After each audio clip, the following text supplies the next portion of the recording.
অবশেষে চূড়ান্ত হলো নবম জাতীয় পে স্কেল শতভাগ বাস্তবায়নের। এই প্রশ্নটি এখন সকলের কাছে। আজকে এই বিষয়টি নিয়ে বিস্তারিত আলোচনা করব।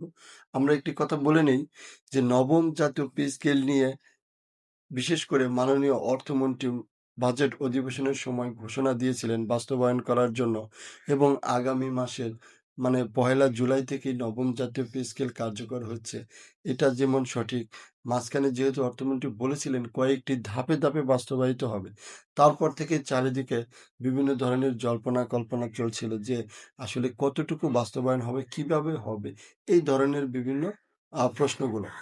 তবে আমরা যেটা বুঝতে পারতেছি, বিভিন্ন জায়গায় যে তথ্যগুলো, বিশেষ করে সচিবালয় সূত্রে যেসব তথ্যগুলো পাওয়া যায়, সেখানে জানা যাচ্ছে যে মূল বেতনটা যে রয়েছে সেই মূল বেতনটা শতভাগ বাস্তবায়ন করা হবে, যেটা কিনা এতদিন কথা হচ্ছিল 50% বা 40% এরকম। কিন্তু এখন যেটা শুনতে পাচ্ছি যে সর্বশেষ চূড়ান্ত সিদ্ধান্ত অনুযায়ী মূল বেতন প্রথম ধাপে, মূল বেতন যেটা সর্বনিম্ন গ্রেডে 8,250 টাকা ছিল, সেটাকে বাড়িয়ে সর্বনিম্ন 20,000 টাকা করা হয়েছে। কাজেই আর যারা সর্বোচ্চ বেতন ছিল প্রথম গ্রেডের 78,000 টাকা, সেটাকে বাড়িয়ে 1,60,000 টাকা করা হয়েছে। এখন এইভাবে প্রত্যেকটা গ্রেডে যে বেতন বৃদ্ধি করা হয়েছে সেটা সেইভাবে সকলেই পাবে। মূল বেতনটা সম্পূর্ণ যেহেতু শতভাগ বাস্তবায়ন করা হচ্ছে, সেই ক্ষেত্রে আমরা ধরে নিতে পারি যে আগামী 1 জুলাই থেকে সরকারি কর্মচারীরা সর্বনিম্ন মূল বেতন তাদের 20,000 টাকা হচ্ছে।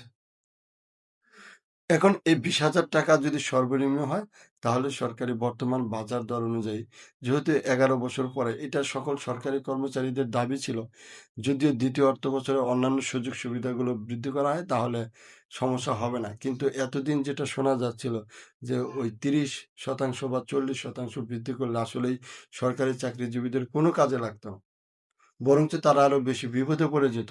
এখন শতভাগ বাস্তবায়নের ফলে তাদের হয়তো কিছুটা কাজে লাগতে পারে।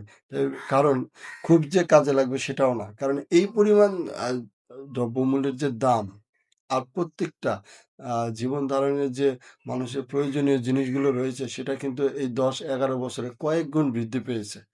সেই ক্ষেত্রে তাদের আসলে সকল কিছু বৃদ্ধি করার পরেও তারা আসলেই কঠিন হয়ে যায়, বিশেষ করে নিম্ন গ্রেডের যারা কর্মচারীরা রয়েছেন, শহরের দিকে চাকরি করেন। কর্মচারী নিম্ন গ্রেডের কিন্তু চাকরি করেন শহরের ভিতরে, তখন তার কত ধরনের সমস্যা হয় শুধু তারাই জানে।